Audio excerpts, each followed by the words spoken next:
¿Se le ha ocurrido a usted pensar que debe haber una razón por la cual mucha gente no tiene éxito en la vida? No solo fracasan hombres y mujeres de negocios, fracasan también esposas y madres.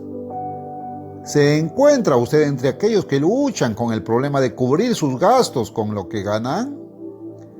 Casi todos tenemos esa lucha. Este problema no debe ser motivo de fracaso, sin embargo, a menudo nos conduce a ello. Es un hecho que la inmensa mayoría de las personas terminan en el fracaso. No obstante, nadie debe fracasar. Analicemos las realidades de este mundo. En los Estados Unidos, cada 2 minutos alguien intenta suicidarse y diariamente cerca de 70 personas tienen éxito en sus intentos. ¿Pero es esto el verdadero éxito? La Organización Mundial de la Salud calcula que en el globo terrestre aproximadamente 1,000 personas cometen suicidio diariamente. Los suicidios sobrepasan a los asesinatos. Actualmente existen sociedades para la prevención del suicidio. Muy pocos entienden que la verdadera causa de este fenómeno es el fracaso individual. Aunque solo una minoría recurren a ese extremo, la inmensa mayoría terminan sus vidas en el fracaso. Una gran parte del mundo pasa actualmente por un periodo de prosperidad. Sin embargo, aún en los países industrializados, los negocios están fracasando a un ritmo aterrador. Alrededor del mundo se observa el alarmante incremento del fracaso. Cada día millones de personas permiten que el insidioso cáncer del fracaso los esclavice a una vida de circunstancias desagradables, de las que únicamente la muerte les librará. Mas, ¿por qué ha de ser así? ¿Por qué son tan pocos los que realmente alcanzan el éxito en la vida? ¿Es cuestión de oportunidad? ¿Es un capricho del destino? ¿Podría ser la suerte? ¿O acaso hay razones definidas? ¿Por qué tantas personas al llegar a los 60 o 65 años de edad tienen que depender de otras? ¿Por qué son necesarias las pensiones para los ancianos, beneficencias públicas, instituciones de caridad para el sostenimiento de los desamparados que no están ni lisiados ni incapacitados? ¿Por qué tantas personas tienen que sostener a sus ancianos padres cuando debe ser todo lo contrario? Le voy a explicar por qué. Existen causas específicas. Hay 7 leyes básicas que rigen el éxito. Ya es tiempo de que la gente las conozca y ponga fin a tan lamentable e innecesaria tragedia. Cuando yo tenía 23 años, formaba parte del cuerpo de redactores de una revista nacional. Me enviaban por todo Estados Unidos. Solía visitar 10 o 15 estados en cada viaje. Mi trabajo consistía en investigar la situación de los negocios y proponer soluciones dignas de llevarse a cabo. Entrevistaba a hombres de negocios y funcionarios de las cámaras de comercio. Analizaba con comerciantes y fabricantes sus problemas y exploraba los métodos e ideas que, habiendo sido aplicados con éxito en promociones de ventas y relaciones públicas, habían reducido los costos y aumentado la productividad, lo cual se traducía en mayores ganancias. Una de las cosas que me asignaron fue investigar la razón por la cual unos pocos triunfaban y la gran mayoría fracasaban. Se calculaba que el 95% de los pequeños comercios independientes se encaminaban hacia la bancarrota. En aquel entonces nos preocupábamos únicamente por el éxito o el fracaso de los hombres, pero naturalmente las mismas leyes se aplican a las mujeres también. Pedía la opinión de centenares de comerciantes. La mayoría pensaban que el éxito era tan solo el resultado de una habilidad superior y que el fracaso se debía simplemente a la falta de ella. Pero según esta opinión, la mayoría estaba destinada inmediatamente al fracaso desde su nacimiento. Si el hombre carecía de esa habilidad, estaba condenado a fracasar, a pesar de lo que hiciera para evitarlo. Yo no estaba de acuerdo con esa idea y más tarde comprobé que era falsa. El director del gran almacén J. L. Hudson de la ciudad de Detroit, Michigan, Estados Unidos, creía que el fracaso era el resultado general de la falta de capital adecuado. Una minoría de los que entrevisté estaban de acuerdo con él, pues este concepto hacía al dinero y no al hombre responsable del éxito o del fracaso. De hecho, la investigación demostró que estos eran factores contribuyentes, pero solamente eso. Descubría que un factor mucho más común era que los talentos y las aptitudes de muchos individuos no correspondían a la carrera que habían escogido.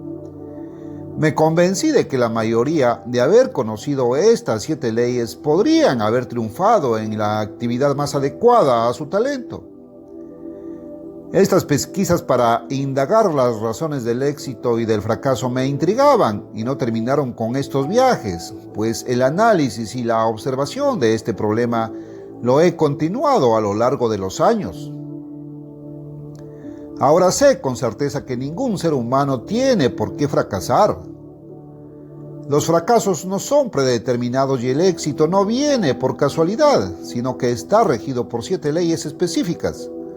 Si usted las conoce y las aplica, puede estar seguro de tener el feliz resultado de alcanzar éxito en sus empresas. Todo ser humano fue puesto en la tierra para un propósito. Cada persona fue puesta aquí para tener éxito. Cada individuo debe disfrutar los goces de la prosperidad, la paz y la felicidad. Debe vivir una vida interesante, segura y abundante. Y a fin de que a todos les fuera posible cosechar abundantes recompensas, si así lo desearan, el Creador puso en vigor leyes definidas para producir ese resultado tan anhelado por el hombre. Pero lo trágico es que a lo largo de los siglos y milenios el hombre ha despreciado esas leyes, esas causas que producen exactamente el éxito que tanto anhela. Hace mucho que el mundo las rechazó y las olvidó, y actualmente la mayoría no sabe en qué consisten, de manera que no han seguido ni una sola de las 7 leyes básicas del éxito. Preguntamos con toda sinceridad, ¿no es en verdad apremiante esta situación?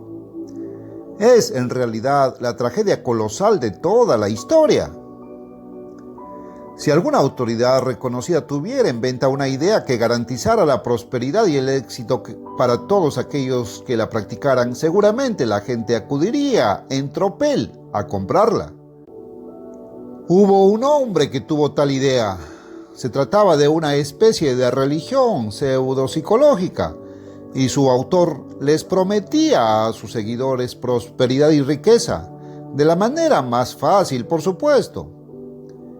Propalaba que eso le había dado la riqueza que poseía y hacía gala de su magnífica residencia y de sus lujosas posesiones.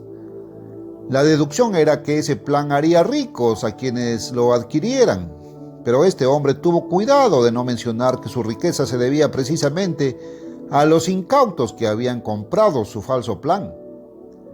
Este individuo dio con una frase contagiosa para encabezar sus anuncios en diversas revistas y periódicos, la cual usó durante muchos años con gran éxito, pero que acabó por fastidiar. El éxito de aquel charlatán no fue real ni duradero y él mismo acabó siendo un fracaso colosal. El único camino hacia el éxito no es aquel que se vende como mercancía, pues no puede comprarse con dinero. Ese camino se le muestra a usted gratuitamente, sin dinero y sin precio. Hay, sin embargo, un costo: su diligente aplicación de estas 7 leyes definidas. No se garantiza que sea la forma más fácil, pero sí que es la única que lleva al éxito verdadero.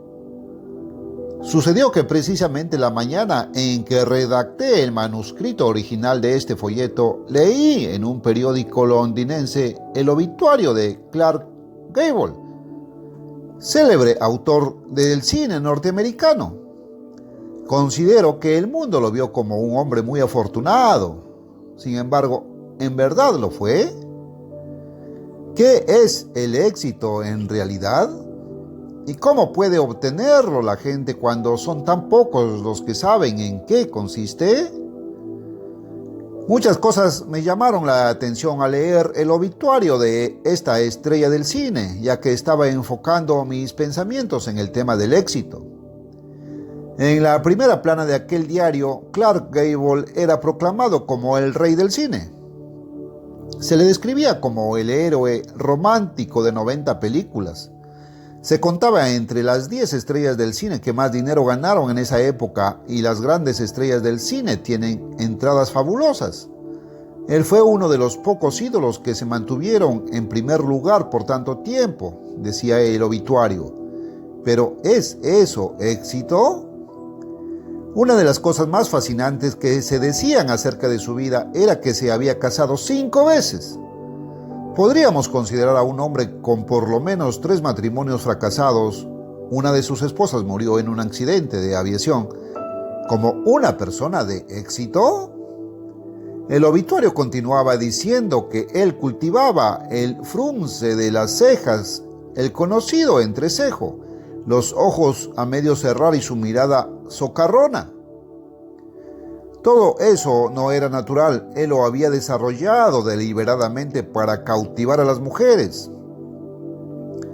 Clark Gable terminaba el obituario. Había cultivado todo esto para las muchachas durante casi todo su reinado romántico. Podría decirse que era su marca de fábrica, y así lo consideraba él, pues decía: para mí, este es un negocio y siempre lo ha sido. Era simplemente su forma de ganarse la vida. Desde los 18 años en los Estados Unidos y durante la edad madura por todo el mundo, he tenido estrecha amistad y contacto frecuente con individuos considerados como hombres de éxito. He leído muchos libros y artículos escritos por esas personas, así como biografías y autobiografías de grandes hombres y de los casi grandes, en donde dan a conocer sus filosofías y experiencias. Sé cómo piensan y cómo actúan estos dirigentes y qué principios y preceptos siguen. Un factor ha caracterizado a casi todos estos hombres. Todos ganaron mucho dinero y adquirieron abundantes bienes materiales. Muchos presidían grandes compañías y eran considerados como personas muy importantes. Es significativo que la mayoría de estos hombres observaron 6 de las 7 leyes del éxito. Este hecho es tremendamente importante. Uno de ellos fue el presidente de una gran compañía de automóviles durante la época en que yo era un joven subsecretario de la Cámara de Comercio de esa ciudad. Él llegó a ser muy rico y era reconocido mundialmente como un hombre importante. Llegó al pináculo de su profesión, pero en la breve depresión de 1920 su compañía pasó a otras manos y él perdió todos sus bienes. Acabó por suicidarse. A fin de cuentas, ¿tuvo éxito aquel señor? Practicó 5 de las 7 leyes del éxito, pero descuidó la 7ª y también la 6ª.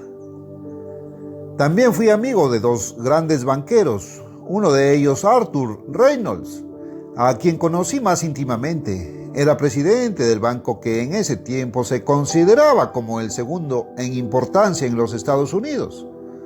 Conocí al señor Reynolds cuando presidía un banco de mi ciudad natal. Más tarde, cuando yo era un ambicioso y próspero joven publicista en Chicago, a menudo lo visitaba para pedirle su consejo. Él siempre se mostró interesado y servicial, y yo siempre acaté su sabio consejo. El señor Reynolds alcanzó su reconocimiento nacional y fama mundial. Unos 35 años más tarde entré a aquel gran banco y le pregunté a uno de sus muchos vicepresidentes si sabía a dónde se había trasladado el señor Reynolds y dónde había muerto. Había oído rumores de que se había jubilado y mudado a la ciudad de Pasadena, California, y que allí había muerto. El vicepresidente, a quien pregunté, nunca había oído hablar del señor Reynolds. ¿Quién fue él?, me preguntó. Después preguntó a otros y ninguno recordaba al señor Reynolds. Finalmente, el secretario de Relaciones Públicas envió a alguien a la biblioteca del banco, de donde trajo un recorte de periódico.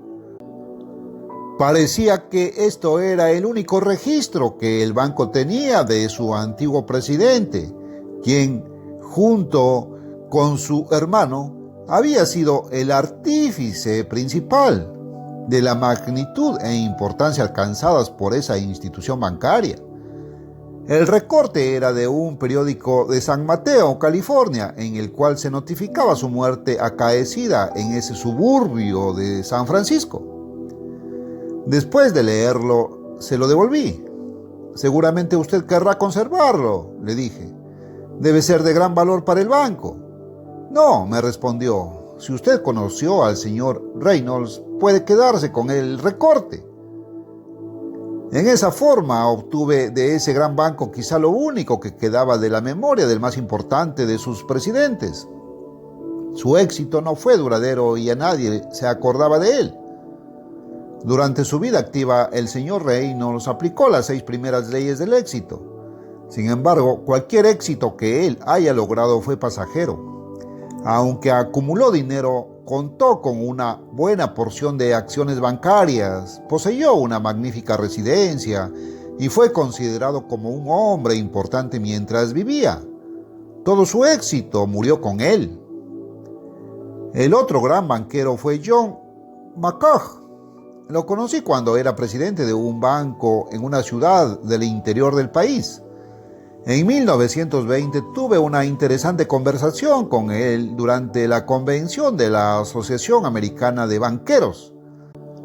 Para ese entonces, él ya era presidente de un banco bien conocido de Nueva York. Poco después, la unión de varios bancos neoyorquinos lo colocó en una posición 2 veces mayor que la del presidente del banco más grande del mundo en aquella época. Sin embargo, 36 años después, cuando pregunté por él en ese banco, la respuesta fue la misma. ¿Quién fue? Nunca hemos oído hablar de él. Su éxito no le sobrevivió. Hay, sin embargo, un éxito que perdura. He tenido el privilegio de conocer a muchos de los grandes hombres y de los casi grandes, especialmente del medio financiero. He tenido trato con capitalistas multimillonarios, jefes ejecutivos de grandes compañías, ministros de gobiernos, autores, artistas, conferencistas y rectores de universidades. Para la mayoría de ellos, el éxito significaba la adquisición de dinero y bienes materiales, así como el ser reconocidos como gente importante. Uno de los personajes importantes que conocí fue Elbert Hubbard, filósofo, escritor prolífico, editor, conferencista y conocido como un hombre sabio. El Fray, como él mismo se tildaba algunas veces, se hizo famoso. Usaba una cabellera semilarga, bajo un sombrero grande y un corbatón. Se decía que contaba con $500,000. Hoy esa cantidad equivaldría a varios millones. Publicaba 2 revistas, El Filisteo y El Fray, las cuales casi llenaba con escritos propios. Se jactaba de poseer el vocabulario más extenso desde el tiempo de Shakespeare. Publicó una Biblia americana que escandalizó a muchos religiosos, aunque él les explicó que la palabra Biblia simplemente significa libro, sin implicar necesariamente escritos sagrados, a menos que fuera precedida de la palabra santa.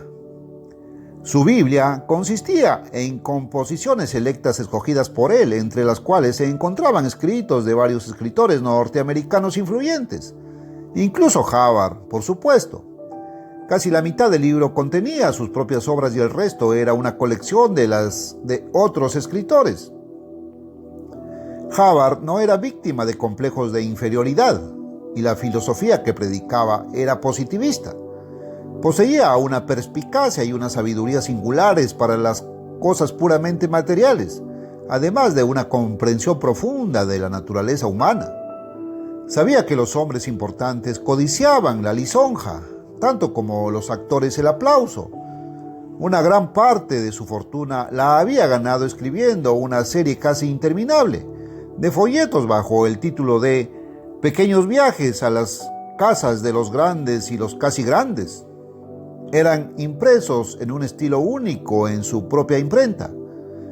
Gran número de norteamericanos ricos y famosos le pagaban enormes sumas para que los ensalzara en su inimitable estilo literario.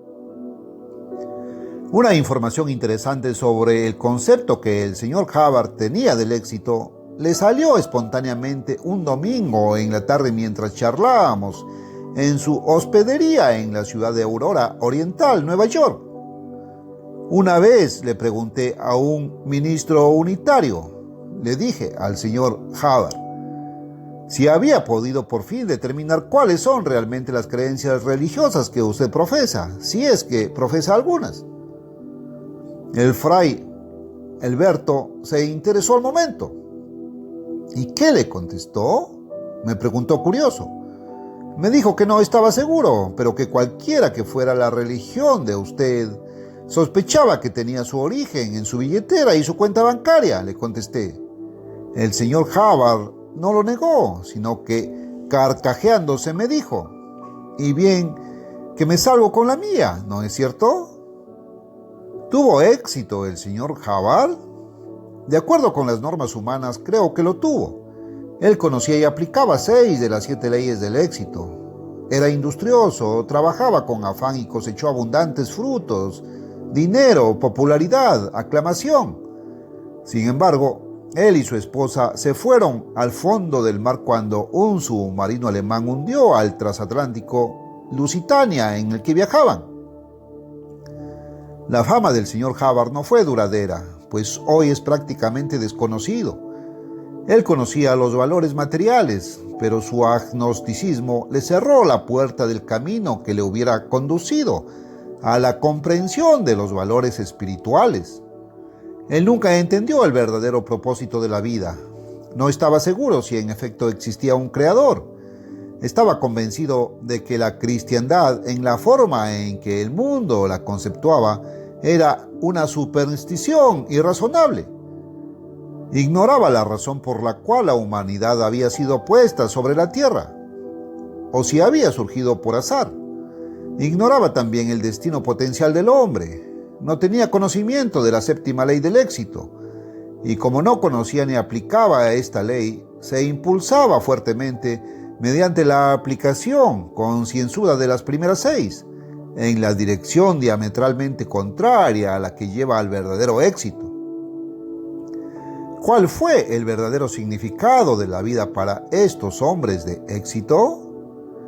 El objetivo de su vida, su definición del éxito, consistió en la adquisición de bienes materiales, en el reconocimiento de su importancia por la sociedad y en el estímulo pasajero de los 5 sentidos.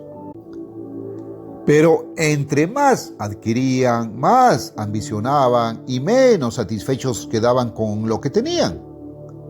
Lo que adquirían nunca era suficiente. Algunos de los hombres de éxito en el mundo hacen que sus fotografías aparezcan en la primera plana de los periódicos metropolitanos y en la portada de revistas famosas.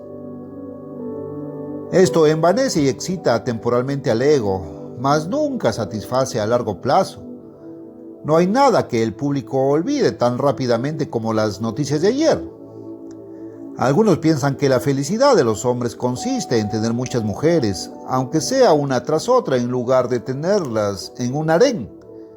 Pero esto es una experiencia corrosiva y esos hombres nunca conocen los gozos de la bendición matrimonial con una sola mujer, siempre fieles el uno al otro.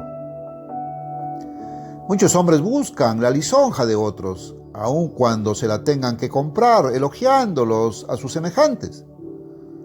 Pero como el aplauso que se prodiga al actor, eso no perdura y los deja abrumados, con una inmensa sed de algo que satisfaga. Por consiguiente, quedan descontentos e inquietos. Aunque sus cuentas bancarias están repletas, sus vidas están vacías. Lo que adquieren nunca es suficiente ni les satisface. Además, todo lo dejan atrás cuando mueren. ¿En dónde está el mal? Tales hombres se fijaron metas equivocadas, no habían discernido los verdaderos valores, de manera que iban en pos de los falsos. ¿No es hora, pues, de aprender la verdadera definición del éxito? Tal vez el mejor ejemplo de todos es el de aquel antiguo rey que se afanó mucho y obtuvo fabulosas riquezas. Probó de todos los placeres para ver si proporcionaban felicidad. Este rey se dijo a sí mismo: ven ahora, te probaré con alegría y gozarás de bienes. Eclesiastés 2:1. Al describir su experimento escribió: propuse en mi corazón agasajar mi carne con vino, y que anduviese mi corazón en sabiduría, con retención de la necedad, hasta ver cuál fuese el bien. Versículo 3. Aquel rey, cuando era joven, trató realmente de disfrutar de la vida y contaba con los medios para hacerlo. Fue uno de los hombres más ricos que jamás hayan existido, con todos los recursos de una nación a su alcance. Si no contaba con suficiente dinero para el logro de alguno de sus proyectos, simplemente subía los impuestos. Así que, al continuar con su experimento para encontrar la felicidad y el éxito, escribió: engrandecía más obras, estupendas obras y proyectos nacionales. Edifiqué para mí casas, planté para mí viñas, me hice huertos y jardines, y planté en ellos árboles de todo fruto. Me hice estanques de aguas para regar de ellos el bosque donde crecían los árboles. Compré siervos y siervas, y tuve siervos nacidos en casa. También tuve posesión grande de vacas y de ovejas, más que todos los que fueron antes de mí en Jerusalén. Me amontoné también plata y oro, y tesoros preciados de reyes y de provincias. Me hice de cantores y cantoras, de los deleites de los hijos de los hombres, y de toda clase de instrumentos de música. Y fui engrandecido y aumentado más que todos los que fueron antes de mí. No negué a mis ojos ninguna cosa que desearan, ni aparté mi corazón de placer alguno, porque mi corazón gozó de todo mi trabajo, y esta fue mi parte de toda mi faena. Eclesiastés 2, del 4 al 10.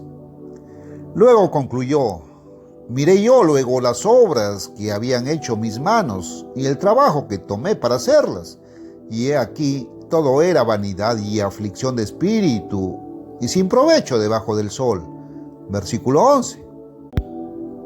Vanidad de vanidades, todo es vanidad, escribió este rey al final de su vida de experimentación. Eclesiastés 1:2. Todo aquello era una lucha continua. ¿Tras de qué? Tras de nada, todo era trabajar en vano, concluyó. Eclesiastés 5:16. Todo lo que le trajo una vida de afanoso trabajo, dedicación vigorosa y obtención de bienes materiales, confesó aquel rey, no fue más que un puñado de aire. A este hombre se le llamó el más sabio que jamás haya vivido. Fue el rey Salomón de la antigua Israel. A pesar de sus costosos experimentos, él nunca halló los verdaderos valores ni el significado del éxito perdurable y legítimo. ¿A qué se debió esto? Simplemente a que con toda su sabiduría, este hombre buscó el placer, la felicidad y el éxito a su manera, en el materialismo. En el principio, el Creador diseñó y puso en vigor leyes vivientes con el fin de producir felicidad, vida abundante y gozo sano y continuo para todos los humanos que las acataran. Estas son las 7 grandes leyes del éxito. El rey Salomón, como casi todos los hombres prósperos del mundo, aplicó tesoneramente las 6 primeras, pero al no tener en cuenta la 7ª, se dirigió por el camino equivocado. Entre más se afanó, más lejos llegó, pero en dirección opuesta del éxito perdurable y verdadero. Él conocía esta 7ª ley, pero hizo Salomón lo malo ante los ojos del Eterno. Él no obedeció lo que le mandó su Hacedor. Y dijo el Eterno a Salomón: por cuanto ha habido esto en ti, y no has guardado mi pacto y mis estatutos que yo te mandé, romperé de ti el reino. Primera de Reyes 1 del 6 al 11. Consideremos ahora las experiencias de un rey moderno. Este era amigo íntimo de otro monarca, el ex rey Saúd de Arabia, a quien he sido presentado personalmente. Hace tiempo los periódicos publicaron la noticia de la repentina riqueza que le llegó al emir Ali de Qatar. Qatar es una península de la costa de Arabia en el Golfo Pérsico. Repentinamente le llegó al pequeño país un gran auge petrolero que le producía a este emirato de 35,000 habitantes 50 millones de dólares anuales, de los cuales 12 millones y medio iban directamente al emir. ¿Qué haría usted si de repente recibiera una renta de 12.500.000 dólares al año? Probablemente no haría lo que piensa que haría. Tal cantidad de dinero llegada repentinamente cambiaría radicalmente las ideas de uno. Eso fue lo que pasó con el emir Ali. Inmediatamente empezó a construirse ostentosos palacios rosados, verdes y dorados en medio de las chozas de adobe en las que vivían los habitantes de su país. Sus palacios eran ultramodernos, con aire acondicionado y aún con cortinas controladas por botones. Así, el nuevo rico podía preservarse de los ardientes 50 grados del desierto. Alquilaba aviones para llevar consigo un séquito tan numeroso que su villa palaciega en el lago de Ginebra era insuficiente para alojarlo. Tenía que buscar acomodo en varios hoteles del lugar. Después, el emir se autorregaló una mansión de $1 millón, desde la cual podía disfrutar de un panorama espectacular de la ciudad de Beirut, Líbano y el hermoso Mediterráneo. Cuando el rey Saúd le hizo una visita real, él le obsequió 16 automóviles, uno de ellos con incrustaciones de oro. El viejo emir Ali se volvió tan generoso con sus propios caprichos que pronto sus deudas llegaron a los 14 millones de dólares, sobrepasando a sus fabulosas entradas. Alrededor del mundo se difundió la noticia de que Ali simplemente no podía cubrir sus gastos con solo 12 millones y medio de dólares al año. El 1 de noviembre de 1960 abdicó en favor de su hijo Ahmed, de 40 años de edad. Un nuevo consejo consultivo convino en pagar las deudas del viejo Ali y concederle una pensión que le permitiera sostener un puñado de sirvientes y unas cuantas esposas. Pobre Ali, le fue más difícil sufragar sus gastos con 12 millones y medio de dólares anuales que cuando estaba en relativa pobreza. Ciertamente, nada puede ser más importante en la vida que saber lo que es el éxito verdadero y cómo alcanzarlo. ¿Cuál es, pues, la primera ley del éxito? Antes de enunciarla, debo aclarar que en el presente folleto, nuestro propósito no es analizar los principios morales y espirituales como rectitud, paciencia, lealtad, cortesía, confianza, puntualidad, etc., pues estos están incluidos automáticamente en las 7 reglas. Damos por sentado que no se puede obtener el éxito sin estos principios fundamentales del carácter. Por otro lado, muchos que son honrados y rectos nunca han practicado específicamente ninguna de las 7 leyes del éxito. Muchos pueden ser leales, tener paciencia y cortesía y ser puntuales, sin alcanzar jamás el éxito porque no aplican una sola de las 7 leyes específicas y definidas. Aún así, cada una de estas leyes es muy amplia en su alcance. He aquí, pues, la primera ley del éxito: fijarse la meta correcta. No se trata de una meta cualquiera. La mayoría de los hombres prósperos que hemos mencionado tenían sus metas y se afanaron incansablemente por alcanzarlas. Pero metas como hacer fortunas, volverse importante a los ojos de la gente y disfrutar del placer pasajero de los 5 sentidos han regado el camino de la historia con temores, preocupaciones, angustias, conciencias atribuladas, penas, frustraciones, vidas vacías y muerte. Esas cosas pueden tenerse y disfrutarse juntamente con el verdadero éxito, pero por sí solas no lo traen. Tener la meta correcta incluye algo más. En otras palabras, la primera ley del éxito incluye el poder definir el éxito. Una vez que nos hayamos enterado de lo que es el éxito, debemos convertirlo en la meta principal de nuestra vida. ¿Sabía el lector que la mayoría de las personas jamás se fijan una meta definida en sus vidas? En realidad la mayoría, como ya lo hemos dicho, no saben ni aplican siquiera una sola de las 7 leyes del éxito. Muy pocas personas parecen tener algún objetivo en la vida. Simplemente viven a la deriva, por así decirlo. Si uno ahorra dinero para disfrutar de unas vacaciones en cierto lugar, seguramente pasa muchos días de emocionada expectación haciendo los planes de su viaje. Tiene un destino definido y todos los planes se trazan con el fin de llegar a ese destino o meta. La persona sabe hacia dónde quiere ir. De otra manera, ¿cómo piensa llegar allá? Como ya dijimos, la mayoría no tienen ningún propósito en la vida, simplemente son víctimas de las circunstancias. Nunca planearon intencionalmente estar en el empleo u ocupación en el que hoy se encuentran. No escogieron el lugar donde viven, es decir, no lo planearon así. Simplemente han sido llevados por las circunstancias. Tales personas se han dejado llevar a la aventura sin hacer esfuerzo alguno por dominar y controlar las circunstancias.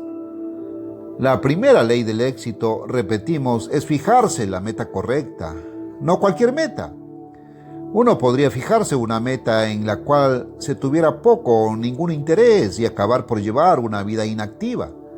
La meta correcta despertará ambición, la cual es más que un solo deseo. Es deseo con incentivo, es determinación y voluntad de lograr lo deseado. La meta correcta se deseará tan intensamente que provocará un esfuerzo resuelto y vigoroso. Le infundirá ánimo al individuo. Debería existir un propósito trascendental en nuestra vida. Muy pocos han conocido un propósito así. A lo largo de los siglos y los milenios, los grandes pensadores y filósofos han reflexionado en vano deseando saber si la vida tiene un propósito verdadero. Sócrates, Platón y Agustín, entre otros, especularon y razonaron al respecto.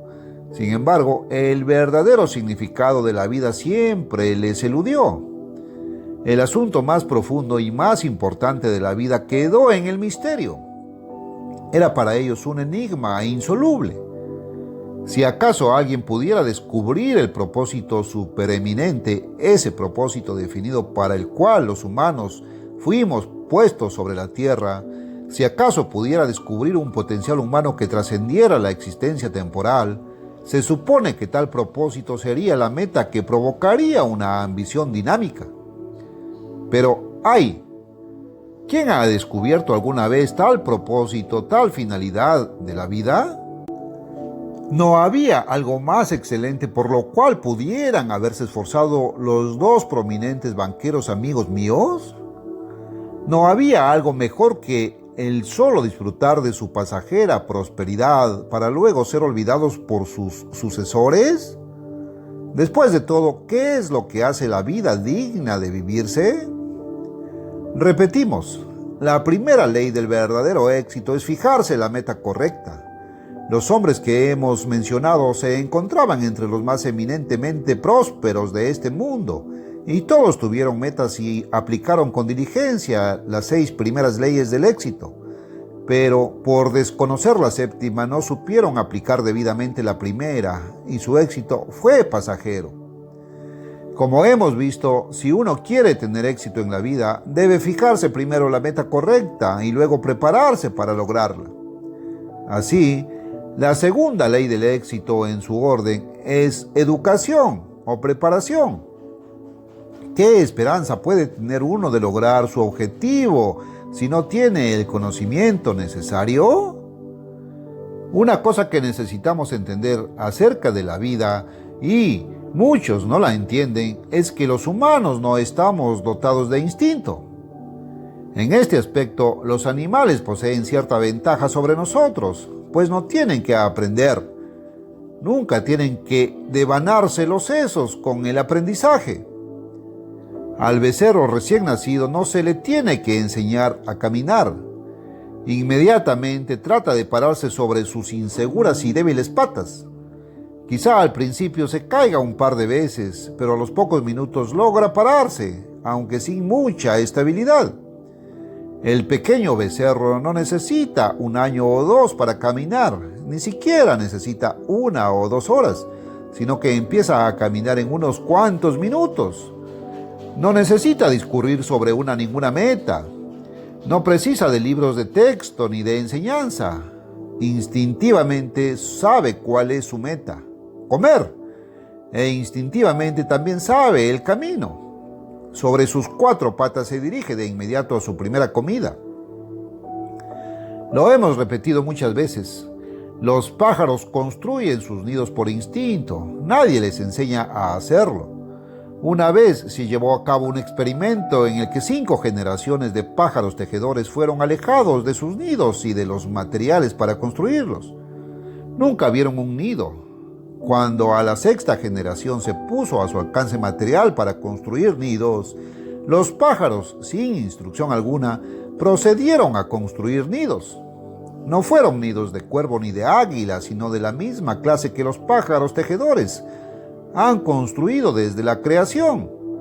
Ellos no tienen mentes para discernir, imaginar, diseñar o construir ninguna otra clase de nido. Es verdad que algunos perros, caballos, elefantes y otros animales pueden ser enseñados y entrenados para ejecutar ciertos trucos, pero no pueden razonar, imaginar, pensar, planear, diseñar ni construir cosas nuevas y diferentes. No adquieren conocimiento ni distinguen entre el bien y el mal. No toman decisiones ni ejercen la voluntad para autodisciplinarse de acuerdo con sus propias decisiones y razonamientos. Los animales no pueden desarrollar carácter moral y espiritual. En cambio, para los seres humanos la vida no es tan fácil. Los humanos tienen que aprender o ser enseñados a caminar, hablar, comer y beber. Nosotros no logramos esto instintiva o inmediatamente como los animales. Puede llevar un poco más de tiempo y puede ser un poco más difícil, pero podemos aprender a leer, a escribir y a hacer cuentas. Luego podemos avanzar aún más y aprender a apreciar la literatura, la música y el arte. Podemos aprender a pensar y razonar, a concebir nuevas ideas, a planear, diseñar y construir. Podemos investigar, experimentar, inventar telescopios y aprender algo sobre el espacio y los lejanos planetas, estrellas y galaxias. Podemos construir microscopios y aprender acerca de las partículas infinitesimales de la materia. Aprendemos acerca de la electricidad y las leyes de la física y la química. Aprendemos a usar la rueda y a construir carreteras y vehículos que nos permiten viajar con más velocidad que cualquier animal. Aprendemos a volar más lejos y más rápido que cualquier pájaro. Podemos desintegrar el átomo y ponerlo a nuestro servicio. Descubrimos y utilizamos la energía nuclear.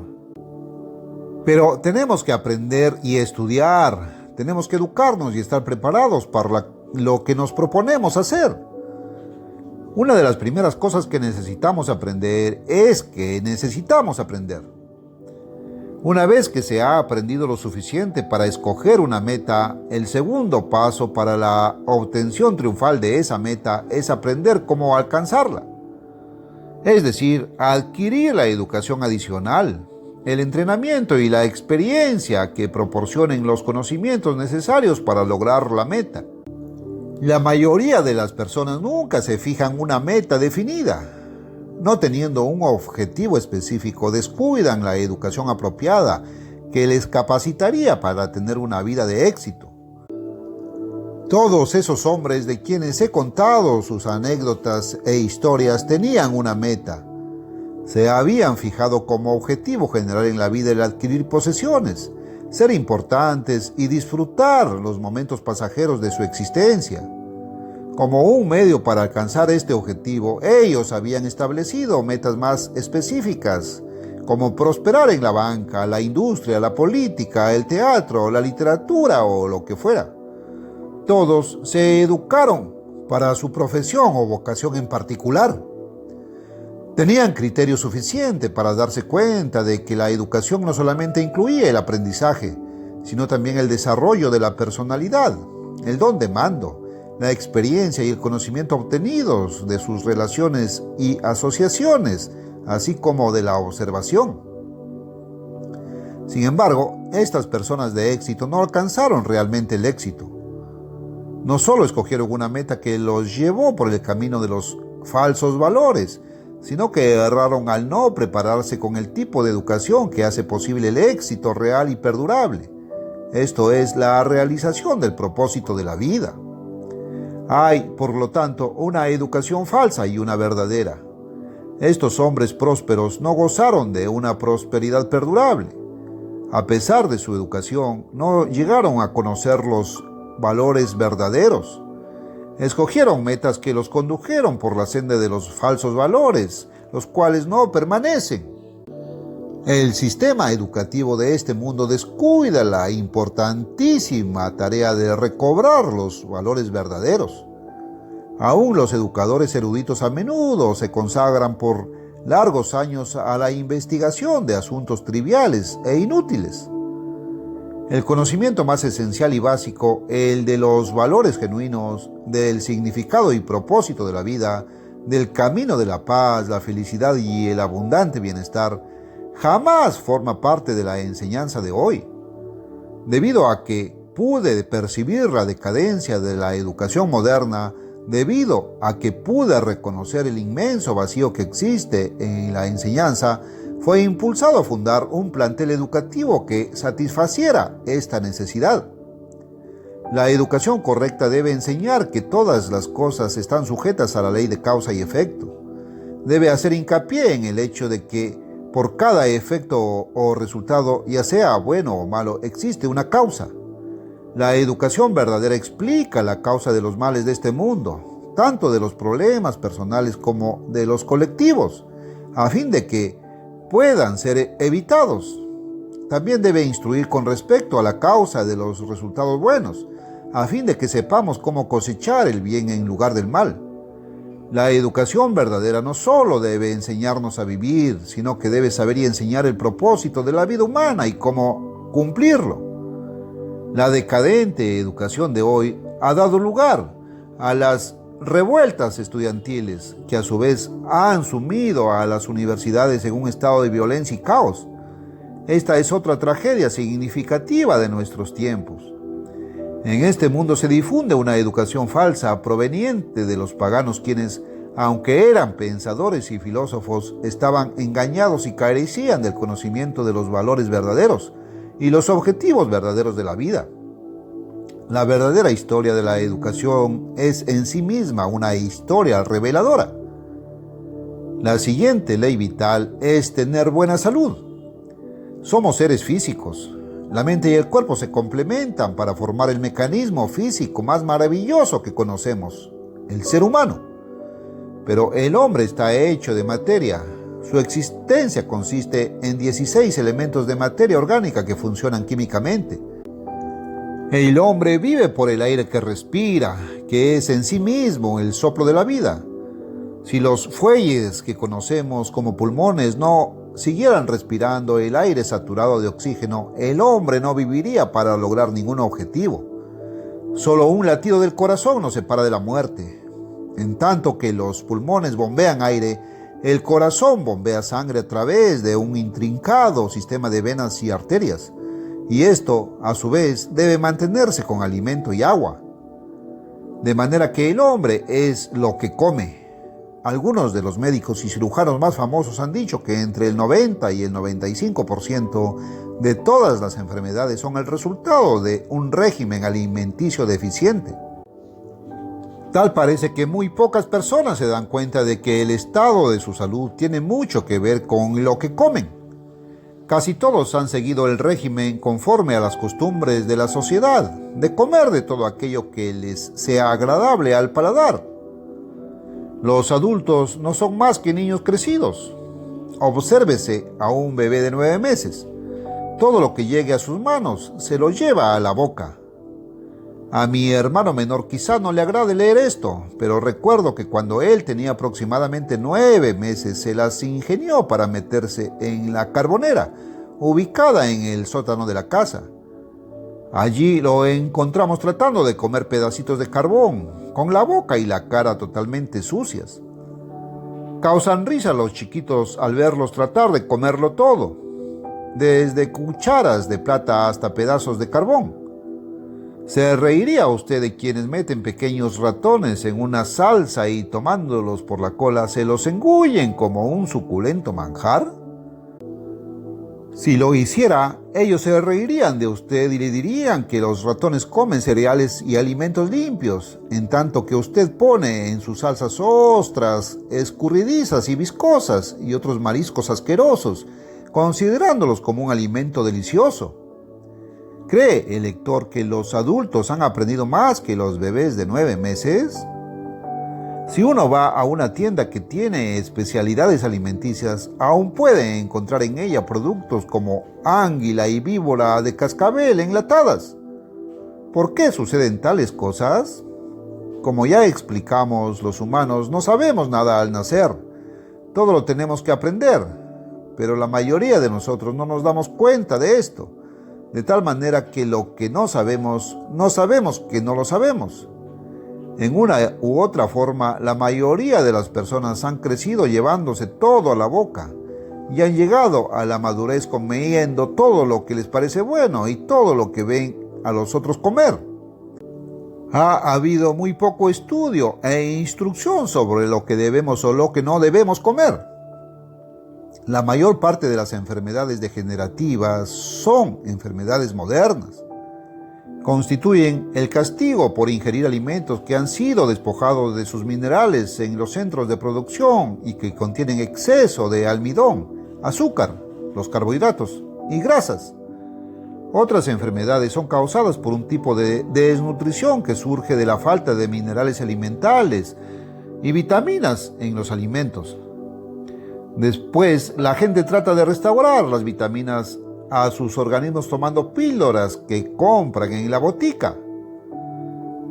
En cierta ocasión, un famoso director de un programa de educación física dio una conferencia en la institución Ambassador.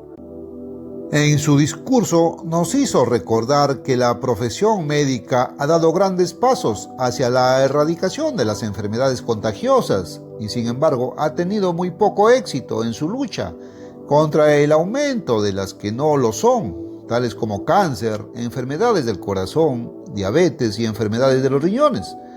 Estas últimas son afectadas por una dieta deficiente. Hay, por supuesto, otras leyes para la salud que incluyen dormir lo suficiente, hacer ejercicio, respirar abundante aire fresco, higiene y adecuada eliminación corporal, pensamientos correctos y vida ordenada. Recientemente, el correr se ha convertido en el deporte de moda como medio para mantener una buena condición física. Aún personas de edad leen libros de expertos, autodidactas y comienzan a forzar sus corazones al correr varios kilómetros al día. Más ejercicio, gritan los aficionados a las novedades. ¿Por qué los humanos tienen la tendencia de ir hacia los extremos? El ejercicio es bueno, beneficia un poco, pero como la mayoría de las cosas, puede ser llevado más allá de lo razonable y benéfico. Una dosis excesiva puede ser perjudicial. Somos dados a pasar por alto el principio de la moderación en todas las cosas. ¿Cuál es el provecho de este esfuerzo excesivo que consiste en correr varios kilómetros cada día? Ciertamente promueve la circulación de la sangre, llevándola hasta las extremidades, lo cual es bueno. Estimular la circulación de la sangre sí es importante, pero también se puede destruir la salud cometiendo excesos imprudentes. Es tan peligroso hacer demasiado ejercicio como no hacer ninguno. Se puede estimular la circulación de la sangre sin peligro y sin necesidad de esfuerzo extenuante. Nunca olvidaré una conferencia a la cual asistí cuando era joven. El conferencista había sido instructor de educación física y entrenador del presidente norteamericano Howard Taft. Inmediatamente después de que terminó la presidencia del señor Taft, este instructor se las ingenió para obtener una lista de todas o casi todas las personas centenarias en los Estados Unidos. Luego los visitó a todos personalmente y les preguntó a qué atribuían su longevidad. Uno le dijo que era porque nunca había fumado. Otro había fumado toda su vida y ya tenía más de 100 años. Otro era abstemio total, mientras otro había bebido cerveza y coñac toda su vida. Y por ahí iban todos. Después de entrevistarlos, analizó sus apuntes y se sorprendió al darse cuenta de que solo tenían una cosa en común. Sin embargo, ninguno la consideraba como factor importante. Todos daban diariamente un vigoroso masaje a su cuerpo, algunos con una toalla después del baño diario y otros con un cepillo. Pero en una forma u otra, todos habían estimulado la circulación de la sangre, incluso hasta los extremos de los pies y de las manos, por medio del frote o masaje diario. Muchos preguntan cómo yo, con más de 90 años de edad, todavía conservo la energía, el vigor y el ímpetu. De cierto, existe más de una razón, aunque no corro ni me dejo llevar por novedades pasajeras. Yo camino, que es el mejor ejercicio para alguien de mi edad. Pero desde que oí aquella conferencia hace 60 años o tal vez más, he venido dándome un masaje diario. ¿El método? Con una toalla de tamaño generoso después de la ducha diaria. Trato de dormir lo necesario. Tengo cuidado con mi eliminación, un aspecto muy importante. Soy muy cuidadoso con mi dieta y tengo un enorme aliciente, un propósito que me estimula en la vida, pues he aprendido cuál es el objetivo de mi existencia. Ese propósito me espolea a estar activo. Tengo una misión que cumplir y esta es más importante que mi vida misma. No queda mucho tiempo para efectuarla, pero tiene que ser cumplida y en efecto se cumplirá. Además de todo esto, recurro a un poder mayor y más grandioso. Creo que esta es la respuesta.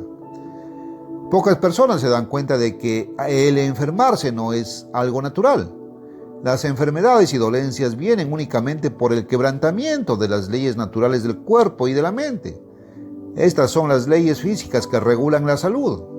La gente no ha aprendido que tales leyes reales existen. Suponen que un malestar o una enfermedad ocasional es natural en el curso de la vida, pero nada puede estar más lejos de la verdad. La enfermedad no debe aceptarse como algo natural. Algunas autoridades afirman que los resfriados no se pescan, sino que, al igual que las fiebres, nos los comemos. Explican que un resfriado o una fiebre es simplemente la eliminación rápida y forzada de toxinas y venenos que se acumulan en las glándulas como resultado de una dieta inadecuada. ¿Qué sucede con los grandes y casi grandes del mundo? Generalmente no saben todo lo que hay que saber acerca de las leyes de una salud buena y vigorosa que produce una mente despejada y alerta. Pero comparados con la gente común, ellos saben mucho acerca de eso, pues disfrutan, digamos, por regla general, de una salud relativamente buena. Como un ejemplo, el presidente de los Estados Unidos cuenta con un médico en la Casa Blanca que siempre está atento al estado de su salud. Se requiere del presidente que haga cierta cantidad de ejercicio. El presidente Eisenhower jugaba golf con frecuencia. El presidente Kennedy nadaba un poco diariamente. El presidente Taft tenía un entrenador que vigilaba su peso constantemente. Sin embargo, hay muchas cosas que ni aún la gente educada sabe acerca de las causas de la enfermedad, la dolencia y el decaimiento. Creo que un factor ha obrado universalmente en favor de esos hombres. La actitud mental ejerce una influencia considerable sobre la condición física. La mayoría de los hombres de éxito, según el mundo conceptúa el éxito, piensan constructiva y positivamente, y su actitud mental rebosa confianza. Rechazan los pensamientos negativos y no adoptan una actitud de temor, preocupación o desaliento. Ellos se imponen a sí mismos el equilibrio emocional y conscientes de las obligaciones que tienen sobre sus hombros, evitan la vida disipada más que la mayoría de la gente. Sin salud uno se encuentra tremendamente impedido, si no totalmente imposibilitado para lograr mucho. La cuarta ley del éxito depende en gran manera de la buena salud. Una persona puede escoger su meta y el tenerla presente seguramente le despierta una enorme ambición por alcanzarla. Esa persona puede empezar por educarse y entrenarse con el propósito de alcanzar su meta e incluso puede disfrutar de buena salud. Sin embargo, es posible que aún así no progrese hacia su objetivo. Después de todo, el éxito es realización, es acción. Se dice que cualquier pez perezoso puede flotar río abajo, pero que solo el pez vivaracho nada río arriba. Una persona inactiva no triunfa en nada. El triunfo requiere que se haga algo. Llegamos pues a otra ley, la cuarta ley del éxito, que es empuje. Un esfuerzo a medias nos puede impulsar un poco hacia nuestro objetivo, mas nunca lo suficiente para alcanzarlo. El jefe ejecutivo de una organización próspera y vigorosa siempre despliega empuje. Constantemente se impulsa, y no solamente a sí mismo, sino a aquellos que están bajo sus órdenes, pues de otra manera podrían rezagarse, relajarse y acabar por estancarse. Tal ejecutivo puede sentirse amodorrado y detestar el tener que levantarse por la mañana, pero rehúsa ceder ante las flaquezas de la carne. Recuerdo las luchas que yo tuve con esta situación. Sucedió cuando tenía 22 años, durante uno de mis viajes como hombre de las ideas de la revista que representaba. Tenía una lucha constante con la modorra. Había adquirido el hábito de contestar las llamadas que me hacían en los hoteles para despertarme, tirándome nuevamente a la cama a dormir. Después compré un despertador que siempre llevaba conmigo, pero pronto me acostumbré a levantarme a apagarlo y después echarme otra vez a la cama sin darme cuenta de lo que hacía. No estaba lo suficientemente despierto como para ejercer la fuerza de voluntad y forzarme a permanecer de pie, darme una ducha y despertarme por completo. Aquello se había convertido en un hábito que necesitaba romper. Tuve que aguijonearme.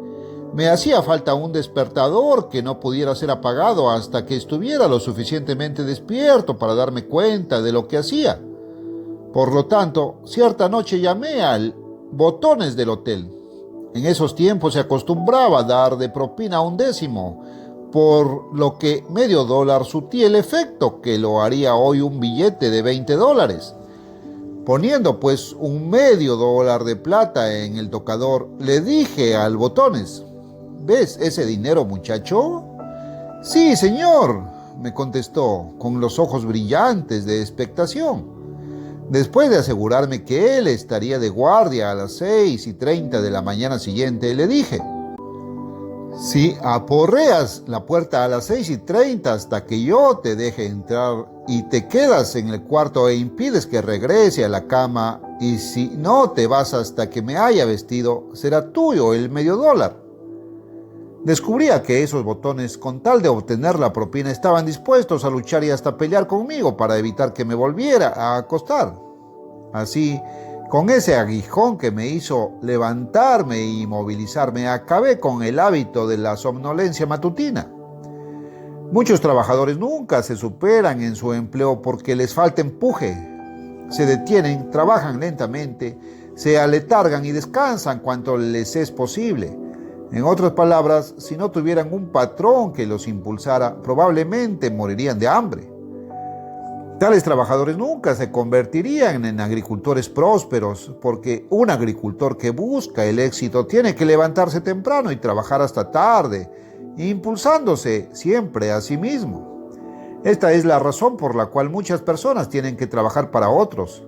Por cuanto no confían en sí mismos, otros con más energía y visión tienen que impulsarlos. Sin energía, brío y empuje, no podemos esperar alcanzar el verdadero éxito. Se podría suponer que si uno tiene un objetivo y con él la ambición para lograrlo, y que si después se entrena, se educa y trata de perseguir su objetivo, se mantiene en buen estado de salud y se impulsa constantemente hacia su meta, estaría en posición de alcanzarlo. Sin embargo, por indispensables que sean estos 4 leyes, no son suficientes. Nos enfrentamos constantemente a peligros, obstáculos, problemas imprevistos o reveses. Podemos estar procediendo con toda la exactitud requerida, cuando de repente, ¡zas!, se presenta una complicación imprevista, se presenta un incidente inesperado y nos detiene o nos hace retroceder. Por lo tanto, para hacer frente a estos problemas que se presentan continuamente, entra en juego la 5ª ley del éxito, la ley para las emergencias: ingenio. Cuando se presentan complicaciones, obstáculos o circunstancias imprevistas que parecen bloquearnos el paso, necesitamos ingenio para resolver el problema, sobreponernos al obstáculo y continuar hacia la meta. Recuerdo la ocasión en 1924 cuando viajábamos 18 días en un viejo automóvil Ford modelo T. Íbamos desde Iowa hasta Oregón y se presentaron un sinfín de emergencias con el motor, sin mencionar llantas desinfladas o reventadas. Teníamos que resolver las dificultades parchando las cámaras de las llantas o reparando el motor a la vera del camino. Además, aprendí una lección sobre determinación e ingenio durante mi primera visita a las cataratas del Niágara. Paseaba en la isla de Cabras que divide el río precisamente arriba de las cataratas. En un punto había una roca enorme. Parecía una barrera infranqueable para el río que, fluyendo rápidamente, caía en cataratas, formaba raudales y luego llegaba al lago Ontario. Observé intrigado. ¿Se paraban o se daban por vencidas las rugientes aguas? ¡Jamás! Me emocionaba ver las aguas arremolinarse alrededor de la enorme roca y precipitarse sobre ella, o descubriendo un agujero a través de ella, arrojarse con estrépito y fragor hacia su destino.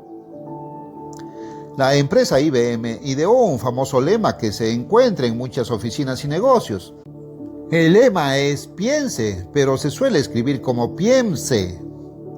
Cuando se presenta alguna emergencia se requiere una mente despejada, nervios calmados, decisiones rápidas y el razonamiento lógico. Lo que se necesita es ingenio. Se necesita una mente serena, capaz de evaluar todos los hechos y tomar una decisión sabia. ¿Conserva usted su calma ante tales emergencias o suele excitarse hasta perder el control de sus emociones? ¿Piensa usted rápidamente con claridad y lógica o se le paraliza la mente? Para tener éxito necesitamos cultivar la habilidad y el hábito de permanecer ecuánimes, pero listos para entrar en acción con vigor, tomando la decisión adecuada y apegándonos a ella. Ciertamente podríamos pensar que estos 5 recursos bastarían para garantizar finalmente el éxito. Sin embargo, 9 de cada 10 personas que los aplican fracasan al no tener en cuenta la importante ley número 6. Entre las historias relatadas al principio de este folleto se encuentra la del presidente de una fábrica constructora de automóviles. Él había empleado las 5 primeras de estas leyes, excepto que perseguía una meta equivocada que llevaba en la dirección errónea. Sin embargo, cuando la breve crisis económica de 1920 le quitó su fortuna, se suicidó. Este hombre había llegado a un punto en que a todas luces parecía estar acabado. Durante su vida había resuelto ingeniosamente todos los problemas que se le presentaron, pero ahora, repentinamente, parecía que todo le era arrebatado de sus manos. Todo el producto de su trabajo, todo lo que había acumulado, todo aquello a lo que había dedicado su vida. No le quedaba nada, estaba arruinado, o al menos así le parecía a él. Tal vez sufrió un fracaso matrimonial al mismo tiempo. Yo nunca supe de su vida privada.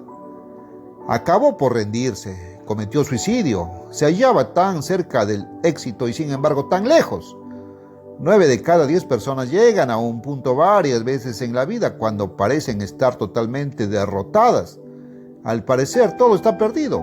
Se rinden y desisten cuando con un poco más de determinación, con un poco más de fe y perseverancia, con un poco más de tenacidad, habrían convertido el aparente fracaso en glorioso éxito. Por consiguiente, la sexta ley del éxito es perseverancia y tenacidad. Yo conozco personalmente la importancia de esta ley porque he llegado a ese punto más de una vez. Yo también me quedé sin nada en la breve crisis económica de 1920. Había tenido una entrada, aun cuando contaba con menos de 30 años de edad, equivalente a la de un ejecutivo. Casi el 90% de mis ingresos provenían de 5 o 6 compañías, pero la mayoría de ellas se hundieron, pues habían entrado en manos de síndicos. Más tarde, en 1926, un negocio publicitario que yo había iniciado se esfumó de la noche a la mañana debido a factores y decisiones completamente fuera de mi control. Un proyecto de $1 millón se hundió en la nada como resultado de la quiebra en el mercado de valores y la depresión económica de 1929. Pero no me rendí ni renuncié a la vida. Fue entonces cuando la meta de mi vida sufrió un cambio. Durante los 2 primeros años de su existencia, la institución Ambassador se enfrentó constantemente a amenazas de derrota. Casi todos pensaban que estábamos acabados, que habíamos fracasado. ¿Por qué?, se preguntaban, ¿no me daba cuenta y desistía? En esos tiempos tenía que oír a mis socios hablar constantemente de cuando esta institución se desplome. Mas no se desplomó. Para el año de 1949 habíamos superado nuestra primera crisis financiera. Más tarde, la segunda. Hoy, creo que muy bien podemos decir que la institución Ambassador es ciertamente un éxito glorioso y nuestras demás operaciones se llevan a cabo a gran escala por todo el mundo. Ahora sí, parecería que si aplicáramos estas 6 leyes del éxito, no faltaría ningún elemento necesario para alcanzar el éxito. Ciertamente, los hombres de éxito que hemos descrito aplicaron estos 6 principios. Alcanzaron sus metas, ganaron mucho dinero, se volvieron importantes y disfrutaron de los placeres pasajeros. No obstante, aún con todo ese éxito, sus vidas estuvieron vacías. Nunca estuvieron satisfechos, sino descontentos. Jamás encontraron la felicidad duradera, permanente e imperecedera. No se llevaron sus pertenencias cuando murieron, y su fama pereció con ellos. Lo que les faltó fue lo mismo que les falta a todos los que no alcanzan el éxito verdadero. La séptima ley del éxito, la más importante de todas. Este era el ingrediente que lo hubiera cambiado todo. He reservado la explicación de esta importantísima ley hasta lo último, pero lejos de ser la última, es la primera en cuanto a su importancia vital. La he dejado hasta ahora por 2 razones. Una, porque es precisamente la última que la gente reconoce y aplica. Y 2, porque siendo la primera en hacer factible la obtención del éxito verdadero, quiero dejarla hasta el final para que quede grabada en la mente del lector. Cuando acomete alguna enfermedad seria, la gente llama al médico. La mayoría confían automáticamente en los conocimientos y la pericia de los humanos, y en drogas, medicinas y bisturíes. Pero cuando el médico, tal vez en colaboración con algunos especialistas, llega a la conclusión de que la ciencia médica nada puede hacer, que solo un poder superior podrá salvar al enfermo, entonces por fin la gente clama con desesperación al Creador. ¿Es posible que el Dios vivo pueda ser un factor determinante en nuestro éxito o fracaso? Pocos creen que sí. La gente siempre rechaza cualquier idea de guía y ayuda divinas. Sin embargo, si uno se encontrara naufragado en medio del océano sin agua ni comida, no tardaría en creer que realmente hay un Dios viviente. En su desesperación de último momento, la gente clama a aquel a quien ha negado, desobedecido y tenido en nada toda su vida. ¿No parecería axiomático que si hay un creador benéfico y compasivo, listo y dispuesto a proporcionarnos ayuda de emergencia como último recurso, lo más sensato sería buscar su guía y su ayuda desde un principio? Sin embargo, algunos adquieren riquezas, viven con toda clase de lujos y finalmente, al perderlo todo, recurren a Dios. Otros se suicidan. Pocas personas confían en el hacedor y sustentador de la vida antes de que se sientan indefensos y desesperadamente necesitados de ayuda, y aún así su motivación principal es egoísta. Sin embargo, si pretendemos disfrutar de las buenas cosas de la vida, como libertad de temores y angustias, paz mental, seguridad, protección, felicidad abundante, bienestar. La fuente que proporciona todo eso es el gran Dios. Como todo nos viene de Él, ¿por qué no recurrir a esa fuente desde el principio?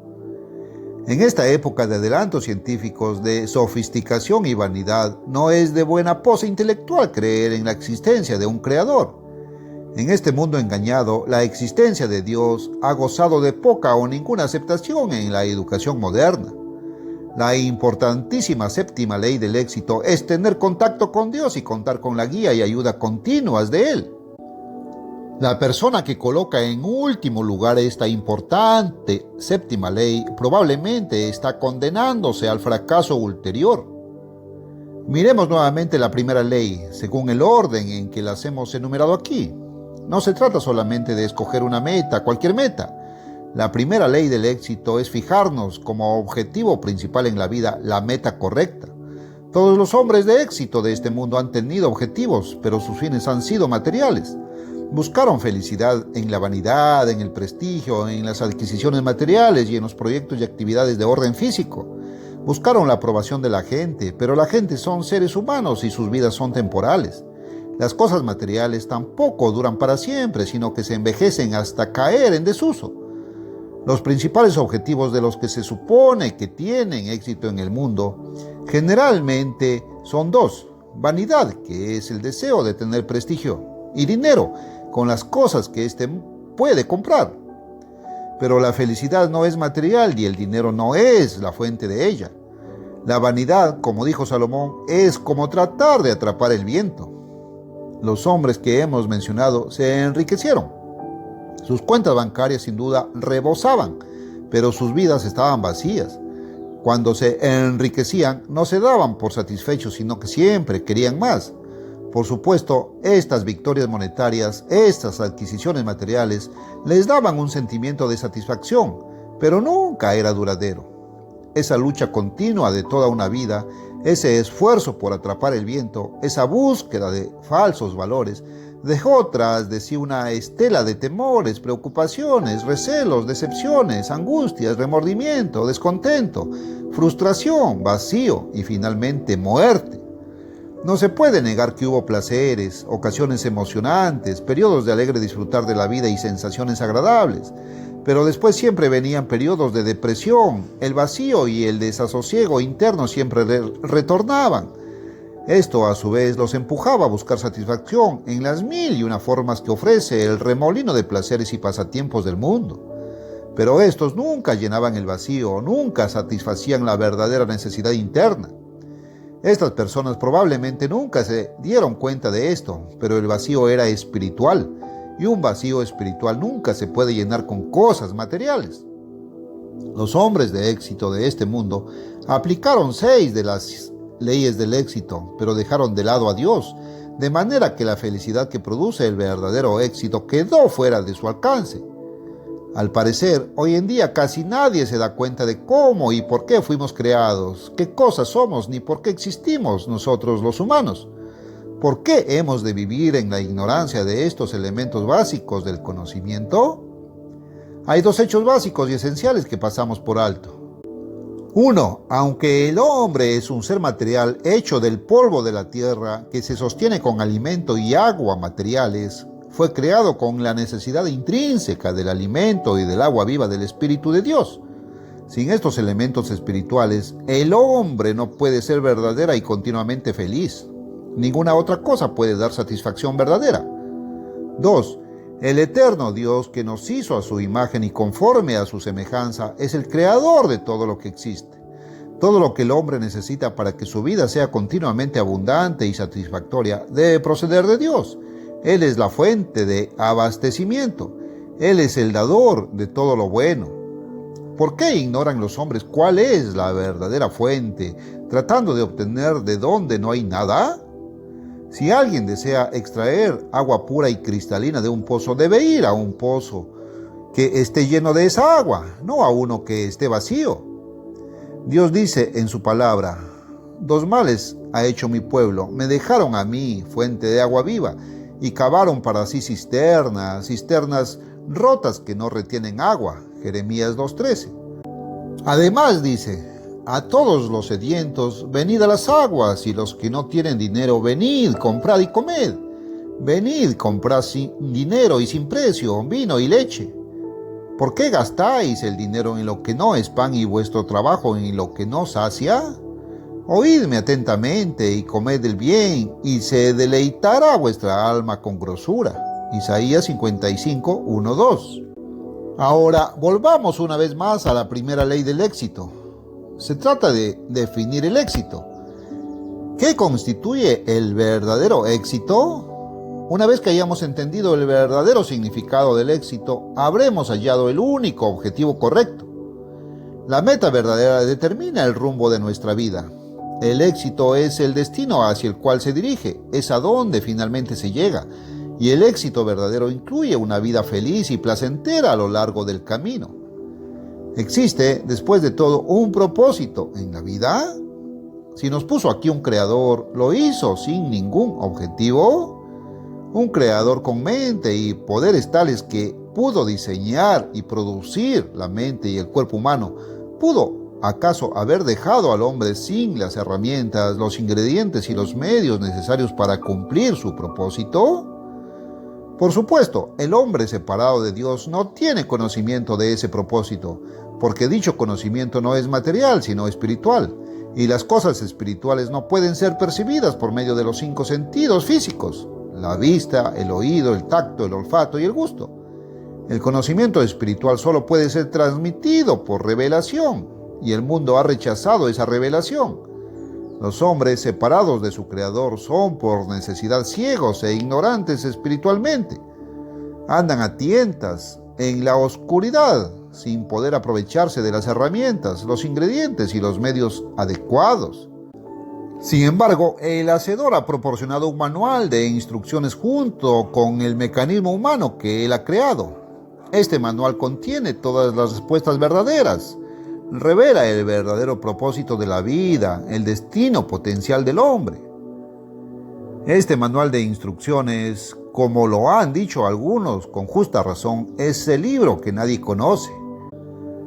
Casi nadie se da cuenta de que la mayor parte del clero del cristianismo tradicional pasa por alto casi el 95% del contenido de ese libro. La mayoría de los científicos y educadores de hoy suponen, errónea e ignorantemente, por desconocer los hechos, que la Santa Biblia contiene solamente los escritos de una antigua raza de judíos ignorantes, que en el remoto pasado de superstición e ignorancia trataban de idear un concepto de su Dios. Ellos no examinan el libro como examinan otros documentos para ver lo que dice. Lo pasan por alto por ser algo inferior que su orgullo intelectual no les permite considerar. Los religiosos creyentes en la Biblia generalmente citan y usan solo un 5% de todas las escrituras. No obstante, aproximadamente una tercera parte del contenido total de la Biblia consiste en noticias dadas por anticipado, las cuales se llaman profecías en terminología religiosa. Muy pocos prestan atención alguna a esta tercera parte de las escrituras, por lo que la gran mayoría carecen de entendimiento. Lo que casi nadie comprende es que el 95% de ese gran volumen que se pasa por alto es el manual de instrucciones que el Dios envió con su producto, tal como lo hace el fabricante de aparatos electrodomésticos. Cabe decir, sin embargo, que algunos eruditos se han quedado pasmados al darse cuenta de que este manual, aunque despreciado, calumniado y pasado por alto, contiene las respuestas a los interrogantes más fundamentales de la vida. Revela el propósito de la existencia humana, las leyes que la gobiernan, lo que es el éxito y cómo se logra. Para ellos ha sido como descubrir una mina de conocimiento que ni siquiera sabían que existía. Se han dado cuenta de que este manual tiene sentido, que en verdad es el fundamento mismo del conocimiento en casi todos los campos de la actividad humana, que provee el único enfoque correcto para la adquisición de otros conocimientos obtenibles. La realización de ese potencial como destino supremo del hombre es el único objetivo verdadero. Esa es la razón por la cual existimos. Para eso vinimos al mundo. Aquellos que se han esforzado, que han luchado y bregado para alcanzar cualquier otro objetivo, han malgastado sus vidas y han luchado en vano. De hecho, no lograron nada. Desde que el hombre fue puesto sobre la tierra, ¿cuántos han conocido ese designio, ese verdadero objetivo de la vida? Muy pocos en verdad. La ayuda, la guía y la iluminación que vienen de Dios son indispensables al comienzo mismo, cuando un joven o una joven debe elegir la meta correcta. Sin la guía divina, el objetivo que se elige siempre es equivocado. Esta es la razón por la cual la gente pobre que tiene menos conocimiento y que posee menos bienes materiales a veces parece ser la más feliz. En realidad no son más felices, simplemente están menos descontentos. No han avanzado tanto en la dirección equivocada como aquellos que van ahí presuntuosamente se creen mejores y más inteligentes. La vida tiene un propósito. Dios puso en vigor leyes infalibles que producen felicidad, seguridad y todo el bien que el hombre desee. Esas leyes constituyen el camino de vida que lleva al cumplimiento del designio de Dios para nuestra vida. Pensemos en esto por un momento. Los automóviles son diseñados y construidos por sus fabricantes humanos para transportar pasajeros y transportarlos en forma más rápida y cómoda que los antiguos coches de caballos. ¿No sería ridículo si un automóvil tuviera mente y libertad para actuar y dijera: esto no tiene sentido, creo que no fui hecho para transportar gente, creo que fui hecho con otro fin, me rehúso a transportar gente, quiero ser un instrumento para observar las estrellas en los cielos? Al parecer, el hombre es el único estúpido e insensato que, habiendo recibido el potencial de su mente y una capacidad de inteligencia superior a todas las demás criaturas de Dios, dice: ¿por qué me has hecho así? ¿Cuál es, pues, el propósito para el que fuimos puestos sobre la tierra? El género humano ha perdido totalmente el conocimiento de esto. Para la gente ebria espiritualmente con los falsos conceptos materialistas de nuestros días, la revelación de ese propósito les parecería extraña, absurda e imposible. Trasciende con mucho a cualquier cosa concebida por la humanidad de este mundo entenebrecido, de manera que su descubrimiento sería demasiado excelso para ser aceptado o comprendido. Baste decir, por el propósito de este folleto, que el hombre fue creado con el fin de ser moldeado y finalmente elevado a la perfección del carácter mismo de Jesucristo. En Cristo están estampados actualmente el carácter y la imagen misma del Padre Eterno, así como su aspecto glorioso. El que un ser mortal llegue a tener ese carácter espiritual perfecto a imagen de Dios significa que debe ser transformado. La Biblia describe a Dios como el alfarero supremo y a nosotros como el barro. Somos literalmente imágenes de Dios en barro, formadas del polvo de la tierra, Génesis 2:7. Así como hemos traído la imagen del terrenal, traeremos, cuando seamos transformados, la imagen del celestial, de Dios. 1 Corintios 15, 47 al 49. Por eso somos imágenes de barro con mente humana, disfrutando de libre albedrío, ya sea para someternos o rebelarnos, con potestad para tomar decisiones y ejercer voluntad. Entendamos esto. Los seres humanos pueden obrar a su libre albedrío. Dios nunca les obligará a que sigan su camino y obedezcan sus leyes a la fuerza. Él no solamente permite que los seres humanos escojan el camino indebido, sino que les obliga a que tomen su propia decisión. De otra manera, su propósito divino sería frustrado. El Dios vivo ha puesto frente a nosotros dos caminos. Uno, el suyo, que es la fuente o la causa de todas las cosas buenas que anhelamos ahora y del verdadero éxito para siempre. El otro camino es el del egoísmo, de la vanidad, la codicia y la envidia. Este último es el camino que la humanidad ha escogido al rebelarse contra Dios y contra su ley. Es el que causa toda la infelicidad, el sufrimiento, los males y que termina en muerte. Dios nos exige que escojamos. pero al mismo tiempo nos manda que escojamos el camino que conduce al éxito verdadero. Ver Deuteronomio 30:19. El éxito máximo y verdadero es algo que no podemos obtener por nosotros mismos. El ingrediente que hace falta es la guía y el poder espiritual de Dios. Cada uno en lo individual tiene que tomar la decisión. Le corresponde a cada uno fijarse la meta correcta. Es cuestión de voluntad propia. Cada individuo tiene que esforzarse al máximo, luchando por vencer, crecer, desarrollarse espiritualmente y perseverar en el camino correcto. Sin embargo, solo el Eterno suministra el ingrediente vital: su poder, su amor, su fe, su guía, su vida. Entendamos cuán diferente se vuelve toda la vida cuando se pone en acción esta séptima ley del éxito. Primero, altera completamente la meta principal, como ya lo hemos explicado. Por supuesto, el individuo puede tener otras metas menores, tal como una profesión u ocupación que satisfaga a su vez las necesidades materiales y físicas y de ayuda a alcanzar la meta principal. Estas metas menores siempre deben estar en armonía con la meta principal y deben contribuir a su cumplimiento. La meta primordial del que acata la séptima ley del éxito se convierte de material en espiritual. Esa persona sigue el camino de vida de los 10 mandamientos. De hecho, vive en armonía con toda la palabra de Dios, es decir, la Biblia. Volvamos ahora a examinar la segunda ley del éxito. La aplicación de la séptima ley requiere un cambio en la educación y preparación de la persona. Implica aprender los valores verdaderos de la vida, tanto los de esta vida como los del futuro. Esto significa que la Biblia, el manual de instrucciones del Hacedor, se convierte en el libro de texto número 1. Esta revela la mente de Cristo y le proporciona al individuo sana dirección mental en toda su educación y experiencia. Luego, la persona que aplique la séptima ley recibirá el conocimiento que Dios revela acerca de las leyes de la salud.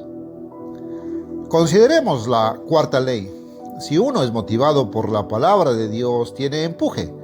Dios ordena que todo lo que nos venga a la mano para hacer, debemos hacerlo según nuestras fuerzas. Eclesiastés 9:10.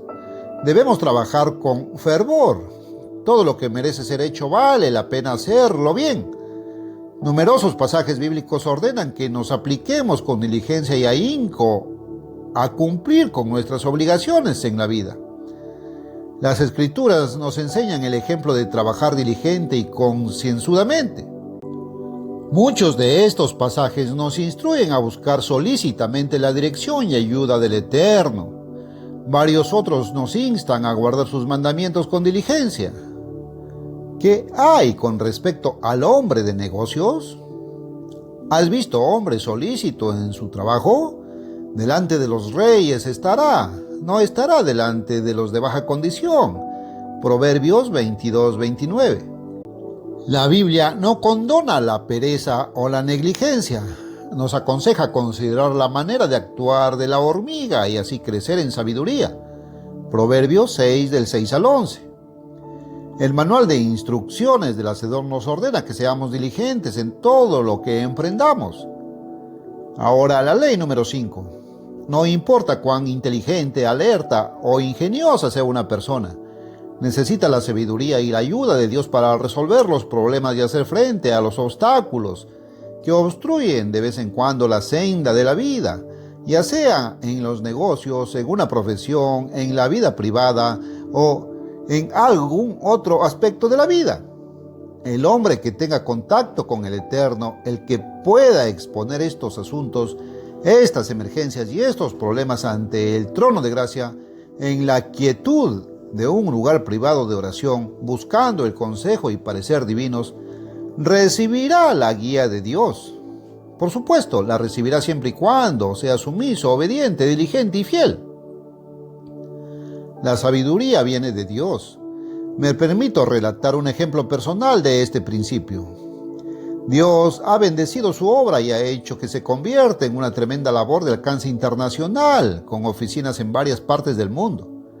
Él me ha colocado en el puesto de director y dirigente humano sobre esta creciente obra con sus centenares de empleados. Tenemos que afrontar y resolver constantemente problemas de toda clase. Hay obstáculos que vencer, normas que establecer, decisiones que tomar que afectan muchas vidas y a menudo implican miles o aún millones de dólares. Es una responsabilidad tremenda. Recuerdo que desde que tenía 5 años o menos siempre deseaba tener entendimiento. Pero hace más de 50 años descubrí con tristeza que tenía gran necesidad de sabiduría. Habiéndome dedicado a vivir literalmente en armonía con cada palabra del manual de instrucciones de Dios, obedecí este mandamiento. Y si alguno de vosotros tiene falta de sabiduría, pídala a Dios, y le será dada. Santiago 1:5. Acaté ese mandamiento de Dios y Él cumplió su promesa, pues me ha dado sabiduría. Por supuesto, ha permitido que cometa errores, pero nunca un error grave que perjudicara su gran obra. La sabiduría debe ser aplicada en forma individual, a cada circunstancia específica. Aprendí hace muchos años cuán necesario es reunir todos los datos relativos a un caso antes de tomar una decisión, lo cual siempre trato de hacer. Pero se requiere más. El libro de los Proverbios nos enseña que en la multitud de consejeros hay seguridad. Proverbios 11:14. Cuando hay que hacer una decisión importante, llamo a los consejeros más competentes, especialistas en el caso bajo consideración. Si usted, lector, nunca ha tenido esta ayuda divina, es simplemente imposible que comprenda lo mucho, pero mucho, de que esto significa. Cientos de veces hemos sido librados de errores costosos. Estamos libres de las preocupaciones y jaquecas que la mayoría de los hombres de negocios sufren debido a los problemas que los agobian. Podemos proceder con confianza, con la seguridad de la fe. ¡Qué bendición, qué consuelo y alegría! Quienes tratan de arreglárselas en la vida sin la guía del Cristo viviente están perdiendo la ventaja más práctica y valiosa que pudieran tener. En nuestro vernáculo diríamos, vale la pena. Es preciso, sin embargo, que nos esforcemos y que pensemos. Tenemos que valernos de todos nuestros propios recursos y aplicar el ingenio, pero contamos además con la seguridad de la guía divina. Dios a menudo produce las circunstancias favorables. Él literalmente nos abre las puertas. Vale la pena tenerlo como guía. Finalmente, consideremos la sexta ley del éxito, la de la perseverancia, tenacidad y constancia, de no darse nunca por vencido. El manual de nuestro Hacedor está repleto de advertencias respecto de esta ley. Jesús, en la parábola del sembrador y la semilla, nos muestra 4 grupos de personas. Todas las personas descritas en la parábola oyen el mensaje de Dios. A todas se les da la oportunidad de responder favorablemente. 3 grupos se dan por vencidos. Otro no logra progreso alguno. 2 grupos principian con gozo y gran fruto, pero permiten que las antiguas amistades y los cuidados y placeres de esta vida les desalienten y ahoguen. Los del otro grupo sencillamente no tienen la profundidad ni la fuerza de carácter para perseverar. Son desertores por naturaleza. Aún de aquellos que continúan y perseveran, algunos son más diligentes, más ingeniosos, mejor preparados y más cuidadosos de su salud, de manera que logran un mayor desarrollo de carácter y de conocimiento espiritual que otros. Ellos recibirán una recompensa mayor. Jesús dijo, el que persevere hasta el fin, éste será salvo. Mateo 24:13.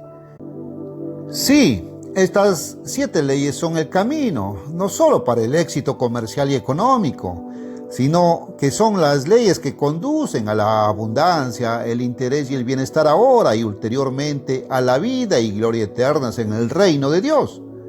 Estas leyes nos enseñan a escoger la meta correcta, nos enseñan a procurar con diligencia, a presentarnos a Dios aprobados, nos enseñan a adquirir conocimiento, educación correcta y preparación para el éxito. Nos enseñan a cuidar la salud, nos enseñan diligencia, empuje y dedicación persistentes, nos enseñan ingeniosidad y nos ofrecen ayuda divina para aplicarla y nos enseñan a perseverar hasta el fin. Cuán feliz y segura es la vida cuando está llena de fe y confianza en el Dios Creador. Rebosa condiciones y gozo. Yo lo sé. He venido disfrutando de esta clase de vida por más de medio siglo. Es una vida activa, interesante, emocionante, feliz. Es un constante mirar con gran expectación hacia la meta más sublime de todas, la eternidad en el reino de Dios. Quiero compartir esta vida con usted, apreciado lector, para que usted también la pueda disfrutar.